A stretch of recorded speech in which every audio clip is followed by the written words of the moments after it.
नमस्कार, मैं हूं भूपेंद्र रावत और आप सब लोगों को मैं बताना चाहता हूं आज 24 मार्च है। आप सब लोगों ने देखा कि 24 मार्च 2020 में तब नरेंद्र मोदी जी ने लॉकडाउन कर दिया था अचानक कोरोना को लेकर के। इस क्रोनोलॉजी को आपको समझना पड़ेगा। पहले मैं आपको बताना चाहता हूं हमारे देश में 23 मार्च 2020 को 23 मार्च 1931 को हमारे देश में शहीद आजम भगत सिंह के सुखदेव और राजगुरु के शहादत दिवस पर हमारे देश मध्य प्रदेश में इस क्रोनोलॉजी को समझना पड़ेगा। जिस दिन शहीदों की शहादत का दिवस था ठीक उसी दिन हमारे देश में मध्य प्रदेश की चुनी हुई सरकार को हटा करके शिवराज सिंह चौहान को शपथ ग्रहण कराया गया। ये बात आपको याद रखनी चाहिए। मैं दूसरा जिक्र आपसे करना चाहता हूँ। अयोध्या में जो विवादित स्थल है उसको ढहाने का काम उस दिन किया गया जिस दिन हमारे देश में संविधान के रचनाकार डॉक्टर भीमराव अंबेडकर जी का उनका देहांत का दिन था। और तीसरा मैं जिक्र करना चाहता हूं रामपुर तिरहा कांड का, जहां पर 2 अक्टूबर को गांधी जयंती का दिन था। मैं इसलिए कहना चाह रहा हूं कि फिर आप देखिए कल शहीदों की शहादत दिवस पर विधानसभा बिहार के अंदर किस तरीके से पुलिस कर्मियों ने महिला विधायकों को भी घसीट करके पीटा है। मैं ये कहना चाहता हूं कि हमारे देश में देश की आज़ादी के नायक हों और देश की आज़ादी के लिए शहादत देने वाले हों, उन दिनों के चुन कर संघ परिवार किस तरीके से उन दिनों में ऐसी दशा खड़ी करता है ताकि दुविधा में हो जाए। क्या स्थिति हो कि 2 अक्टूबर को कुछ लोग अब काला दिवस मनाते हैं। क्यों? क्योंकि वो उस दिन उत्तराखंड के आंदोलनकारियों में 7 लोगों की जान चली गई थी, 17 लोग घायल हो गए थे, महिलाओं के साथ बलात्कार हुआ था। इसी तरीके से 23 मार्च का शहीदी शहादत दिवस लेकिन मध्य प्रदेश में सरकार गिराई जाती है। बिहार के अंदर कैसे मनाएंगे शहीदों का शहादत दिवस? उस दिन भी हमारे देश में लोकतंत्र का चीरहरण हुआ। तो मैं बात कर रहा था 24 तारीख के आज हमने क्या खोया और क्या पाया। मैं आपको बताना चाहता हूँ कि नरेंद्र मोदी अब कहने लग गए हैं कि देश में डर फैलाया गया था। मैं आपको बताना चाहता हूं कि 12 अप्रैल को 1600 किलोमीटर की दूरी तय करके मुंबई से पैदल चलते हुए एक युवा 25 साल का बनारस पहुंचा। मैं बनारस का जिक्र इसलिए करता हूं कि बनारस के सांसद नरेंद्र मोदी, देश के प्रधानमंत्री नरेंद्र मोदी ने देश में 24 मार्च को ताला लगवाकर कोरोना के नाम पर जो भय फैलाया था उसके क्या क्या नतीजे हुए। 1600 किलोमीटर पैदल चलकर जो युवा घर पर आया बनारस में, उसकी मां ने दरवाजा नहीं खोला। जिस मां ने 9 महीने अपने लाल को कोख में रखा होगा, 3-4 साल दूध पिलाया होगा, लेकिन नरेंद्र मोदी ने इतना भय खड़ा कर दिया था। मैं दूसरा जिक्र आपके सामने करना चाहता हूं। तेलंगाना से जो खेतीहर मजदूर जब पैदल वापस चल रहे थे, 100 किलोमीटर का सफर तय करने वाली 12 साल की बच्ची, उसकी जान चली गई अपने घर छत्तीसगढ़ में पहुंचने से 14 किलोमीटर पहले।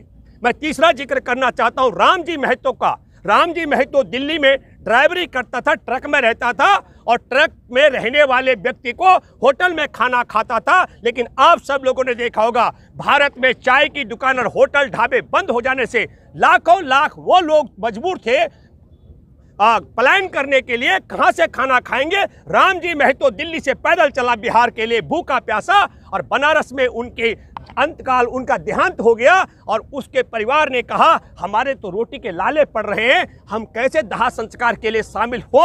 ये बात मैं कहना चाहता हूं। औरंगाबाद में आपने देखा होगा 40 किलोमीटर पैदल चले मजदूर और पैदल चलते चलते थक गए, पटरी पर कट गए। मैं ये इसलिए कहना चाहता हूं कि हमारे देश के अंदर एकदम एक झटके से नरेंद्र मोदी ने किस तरीके से रेल और बस सेवा रोजी रोटी छीनी। 14 करोड़ मजदूर पैदल चल रहे थे, पैदल चलते चलते सैकड़ों की संख्या में भूख से मर रहे थे, गाड़ियों से कुचल के मर रहे थे और रेल की पटरियों से कट के मर रहे थे और कई दर्जनों पुलिस की लाठियों से पीट करके जान गंवाने वाले थे। ये बात मैं इसलिए कहना चाह रहा हूं। और 200 से ज्यादा महिलाओं ने, मजदूर किसान परिवार की महिलाओं ने, गर्भवती महिलाओं ने पैदल चलते चलते सैकड़ों किलोमीटर का सफर तय करते हुए खुले आसमान के नीचे बच्चे जने। आज हमारे एक राज्य का मुख्यमंत्री जो उत्तराखंड का, वो कहता है कि मैं जहाज में बैठा था, मैंने देखा पैरों में गमबूट है, मैंने थोड़ा ऊपर देखा जीन्स है, जीन फटी हुई थी घुटने से और मैंने देखा कि वो जवाहरलाल नेहरू विश्वविद्यालय में पढ़ाने वाली है। मैं एक बात आपके माध्यम से कहना चाहता हूँ, तब नाक कटती है अगर हमारे देश की किसी महिला का जो फैशन के मुताबिक जीन्स अगर फटी हुई पहने तो देश का संस्कृति खराब होती है, देश की नाक कट जाती है। पर इन नालायकों से पूछो, इनके मूर्खता के कारण, मोदी की मूर्खता अहंकार के कारण 200 से ज्यादा गर्भवती महिलाओं ने समय से पहले पैदल चलते हुए खुले आसमान के नीचे बच्चे जने हैं। तो मैं ये कहना चाह रहा हूँ, हमारे देश ने कोरोना काल में क्या पाया क्या खोया, आप सब लोगों से जवाहरलाल नेहरू विश्वविद्यालय के अर्थशास्त्री हैं प्रोफेसर अरुण कुमार, एक बहुत बड़ा आंकड़ा है, 27 लाख करोड़ रुपए का नुकसान अकेले संगठित क्षेत्र का कोरोना काल में हुआ। 10 करोड़ से ज्यादा लोगों की रोजी रोटी छीनी। 2 करोड़ 70 लाख लोग वो हैं जो बड़ी पगार लेते, बड़ा वेतन ले रहे थे, उनकी नौकरियां छिन चुकी हैं। और मैं आपके माध्यम से कहना चाहता हूं, कोरोना काल के अंदर हमारे देश में भारतीय रेलवे 14,445 फेरे रोज लगाती थी। इसके 15,90,000 रेलवे स्टेशन, जो छोटे छोटे स्टेशन से लेकर बड़े तक, वहां जो हॉकर्स हैं उनकी संख्या 15,90,000 है। 15,90,000 हॉकर्स इसलिए भूख से मरने लग गए क्योंकि रेलों का आवागमन नहीं हो रहा। 14,000 से ज्यादा रेलें फेरे नहीं लगा रहे रोज के। और इसके अलावा जो बोझ उठाने वाले लोग होंगे, कुल्ली की मैं बात कर रहा हूं, और जो उन स्टॉलों में सामान सप्लाई करने वाले हों, ये आंकड़े में छोटा सा उदाहरण इसलिए दे रहा हूं कि भारतीय रेलवे की बात भी मैं करना चाह रहा हूं। और अभी हमारे साथी कह रहे हैं कि हम बंगाल की बात करें। बंगाल के चुनाव का शोर है, भाजपा वहां सबसे कमजोर है, लेकिन भाजपा का जोर देश को बेचने पर है, देश को बेचने पर जोर लग रहा है। और कैसे लगा हुआ है? हमारे देश का प्रधानमंत्री हमारे देश की पेट्रोल की पाइपलाइन को बेच रहा है पूरे देश की, पर देश नहीं बिक रहा है बोलता है। हमारे देश की पूरी डीजल की पाइपलाइन बेच रहा है, फिर कह रहा देश नहीं बिक रहा है। हमारे देश की पूरी गैस की पाइपलाइन बेच रहा है और कह रहा देश नहीं बिकेगा। हमारे देश की बिजली सप्लाई के पूरे ग्रिड और जो तारे आपको दिखती है वो सब बेच रहा है। जिन टावर पर हमारे देश का MTNL और BSNL चलता है उन सबको बेच रहा है, कह रहा है मैं देश नहीं बेच रहा हूं। रेल की पटरियां बेच रहा है और कह रहा है मैं देश नहीं बेच रहा हूं। रेल के स्टेशन बेच रहा है, रेलवे स्टेशन, और कह रहा है मैं देश नहीं बेच रहा हूं। हमारे देश के बैंक बेच रहा है और कह रहा है मैं देश नहीं बेच रहा हूं। हमारे देश की steel authority of India, gas authority of India, इन सब को बेच रहा है, कह रहा है मैं देश नहीं बेच रहा हूं। और कोरोना काल में 3 काले कानून लाया और उन 3 काले कानून में एक कानून है अनुबंध पर खेती कराने का, जो दावे के साथ में हमारे देश के खेतों को बेचने का, हमारे किसानों की खेती बेचने का षड्यंत्र कर रहा है। कह रहा है मैं देश नहीं बेच रहा हूं। मैंने पहले भी कहा 6,900 बड़ी मंडियों की जमीन पर इनकी नियत लगी हुई है, उनको बेचने का षड्यंत्र कर रहा है और कह रहा है मैं देश नहीं बेच रहा हूं। मैं आप सब लोगों के माध्यम से एक बात और कहना चाहता हूं, पूरे देश के अंदर कोरोना जहाज में आया, लेकिन कोरोना की आड़ में नरेंद्र मोदी और संघ परिवार के लोगों ने 14 करोड़ जिन मजदूरों की रोजी रोटी छीन कर, रेल और बस सेवा छीन करके पैदल चलाया, वो जहाजों पर सफर नहीं करते थे। तो रोग हवाई जहाज का और उसका दंड हमारे देश के किसान मजदूर ने भुगता। और मैं दूसरा जिक्र आपके सामने करना चाहता हूं कि इस बात को भी हमको और आपको याद रखना पड़ेगा, ये जो षड्यंत्र चल रहा है पूरा देश बेचने का, तो देश नहीं बिकने दूंगा। तो मैं जरा आप सब देशवासियों से आपसे जानना चाहता हूं, देश का मतलब क्या राष्ट्रपति का सिंहासन है? देश का मतलब सिर्फ संसद भवन है? देश का मतलब प्रधानमंत्री की कुर्सी? या देश का मतलब हमारे देश का तिरंगा और राष्ट्रगान है? बिल्कुल नहीं। देश का मतलब हमारे पूरे देश का भूभाग, हमारे देश की पूरी व्यवस्था, हमारे देश की गैस लाइन, पेट्रोल की पाइपलाइन, बिजली की ग्रिड, हमारे देश के MTNL BSNL के टावर, हमारे देश के रेलवे स्टेशन, हमारे देश के रेल, हमारे देश के बैंक, हमारे देश के भेल, हमारे देश के गेल, हमारे देश की कृषि भूमि, ये सब देश की है। और नरेंद्र मोदी बोलता है कि मैं देश नहीं बिकने दूंगा, देश नहीं झुकने दूंगा, लेकिन मैं आपको बताता हूं ये देश के साथ गद्दारी करते हुए देश का एक एक कतरा बेच रहे हैं। और आज हमारे किसानों की शहादत 300 से ज़्यादा हो गई। 4 महीने पूरे होने वाले 26 तारीख को आप सब लोगों से मैं अपील करता हूं, उस दिन जोरदार ढंग से भारत बंद के लिए आपको एकजुट होना पड़ेगा। और ये जो हमारे किसानों ने ठान ली है कि तुमने रेल बेचा है, बेल बेचा है, गेल बेचा है, सेल बेचा है, हम तुमको खेती किसानी की जमीन नहीं बेचने देंगे। और मैं एक आखिरी बात आपसे कहना चाहता हूं, अकेले अकेले रहने से न बैंक बचेंगे, न रेल बचेगा, न गेल बचेगा, न सेल बचेगा, न कृषि भूमि बचेगी, न बेरोजगारी खत्म होगी। और हमारे देश के अंदर जो व्यवस्था भी कर दी गई है। तोता बना दिया है मीडिया को, तोता बना दिया है हमारे देश के एनआईए को, सीबीआई को, सीआईडी को और हमारे देश के अदालत को, तो सबको तोता भी बनाया जा चुका है। इस तोता से मुक्ति दिलाने के लिए देश के बैंक, देश के रेल, देश के भेल, देश के घेल, देश के सेल और देश के भूभाग जो अभी हमारा चीन के साथ इन्होंने कब्जा करवा दिया, जमीन बेच दी, और देश की कृषि भूमि को हम सब लोगों को एकजुट होकर बचाना पड़ेगा। और मेरे जो साथी हैं, मैं बताऊं, अगर हम अकेले अकेले लड़ेंगे तो एक उंगली से ताली बजाएंगे सब लोग, एक उंगली से ताली बजाएंगे तो आवाज कम आती है, और थोड़ा 2 से बजाएंगे तो आती है, और 3 से बजाएंगे तो और सारे मिलकर बजाएंगे तो जोर से आवाज आती है। ये बात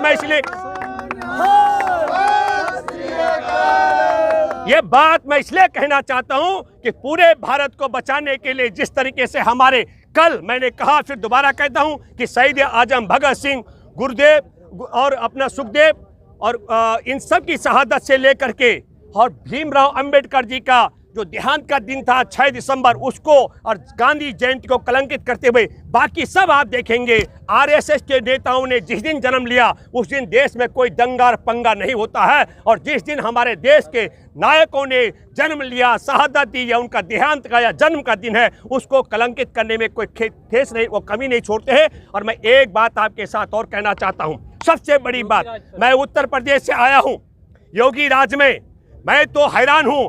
पहले मोदी कहता था मैं भी चौकीदार, तू भी चौकीदार। मैं आपके सामने एक बात कहना चाहता हूं, खुटार की किसान पंचायत के बाद मुझे बदायूं जाना पड़ा। मैं दातागंज गया और जब मैं सड़क पे चल रहा था अपने दोस्तों के साथ, भारतीय किसान मजदूर संयुक्त यूनियन के अपना प्रदेश अध्यक्ष ब्रज किशोर जी के साथ में, तो मैंने देखा टॉर्च और बड़े बड़े लाठियां लेकर किसान सड़क पर चल रहे थे। मैंने कारण जानना चाहा तो किसानों ने कहा हम 24 घंटे चौकीदारी करते हैं, जिस दिन चौकीदारी नहीं करेंगे। एक किसान है हमको मिला सुरेश, 5 मिनट उन्होंने अपने खेत की चौकीदारी नहीं की, और 5 मिनट के अंदर जो नरेंद्र मोदी और योगी आदित्यनाथ की माँ, गौ माता, इनकी गाय माए और इनके सांड बापों ने तत्काल 6 एकड़ जमीन को चौपट कर दिया। मैं एक बात कहना चाहता हूँ, ये पशु तुम्हारे माँ बाप हैं, अपने घर में रखो। इनके पशु हमारे किसानों को चौकीदार बना दिया। वो कहता था मैं चौकीदार हूं, ये देश का विक्रेता है, लेकिन सच में इसने हमारे किसानों को चौकीदार बना दिया। और मैं दूसरा जिक्र आपसे करना चाहता हूं।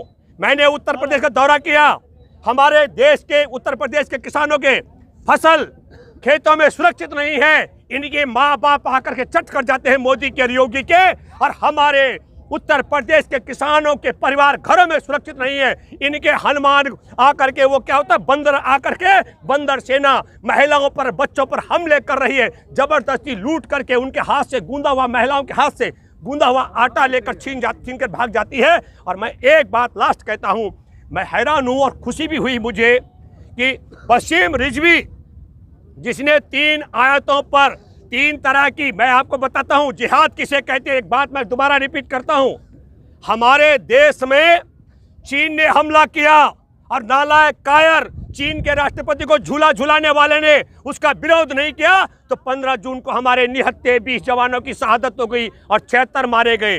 धर्म क्या कहता है? धर्म यह कहता है, आप सुन लीजिएगा ध्यान से, हमारे गीता में भगवान कृष्ण ने कहा अर्जुन से, हे अर्जुन उठा गांडीव और मार डाल, ये मत सोच तेरे परिजन हैं। और परिजनों में कौन था? अर्जुन का दादा पिता महाभीष्म, उनको पढ़ाने वाला गुरु द्रोणाचार्य, उनका पुत्र अश्वत्थामा और उसके बड़ा भाई कुंती पुत्र कर्ण, और कौरव उसके चचेरे भाई। वंश का निर्वंश कर दिया था। ये माना गया है कि जान कर अनजान बनना ये महा दुष्कर्म है, न्यायार्थ अपने बंधु को भी दंड देना धर्म है। यही बात कुरान में भी है। कुरान में कहा गया कोई दुश्मन तुम पर हमला करे तो हमले के जवाब के लिए तब तुम हमला करो, जिहाद करो, जैसे हम कर रहे हैं, 3 काले कानून के खिलाफ जिहाद कर रहे हैं हम, ऐसे ही कहा गया। और वो कहता है वसीम रिजवी, ये आतंक फैलाने का बात है। तो भगवान कृष्ण ने कहा उठा अर्जुन धनुष और मार दे अपने दादा को, मार दे अपने गुरु को, अपने भाई कर्ण को और अपने चचेरे भाइयों को। तो क्या वो फूल बरसा रहे थे भगवान कृष्ण? ये आतंकवाद फैला रहे थे? अरे भगवान कृष्ण ने कहा कि यह धर्म की जिम्मेवारी है, यही मजहब भी सिखाता है, यही पंथ भी सिखाता है, यही सब धर्म सिखाते हैं। अत्याचार अगर कोई हमला कर रहा हो तो हमले का जवाब हमले से दो। और दूसरा जिहाद की बात की गई है। अगर आप समझिए कोई अत्याचारी है शोषण है, अबला पर अन्याय करता है तो उसका प्रतिरोध करो, उसके खिलाफ जिहाद करो। हमारे भगवान कृष्ण ने अपने सगे मामा कंस को मार डाला, तो ये बताओ कंस की हत्या करने वाला पापी था क्या? इसलिए था कि मामा अहंकारी था, अत्याचारी था। अत्याचारी और अहंकारी के खिलाफ जिहाद करना, जिस तरीके से कृष्ण ने उसकी हत्या की, यही कुरान में कहा गया है। तो वसीम रिजवी कहता है कि नहीं, अहंकारी को नहीं मारना चाहिए। और तीसरी महत्वपूर्ण बात, हमारे मन में, वाणी में, विचार में, व्यवहार में, कर्म में कोई बुराई आ गई, उसको बाहर निकालो, उसके खिलाफ जिहाद करो, लड़ो।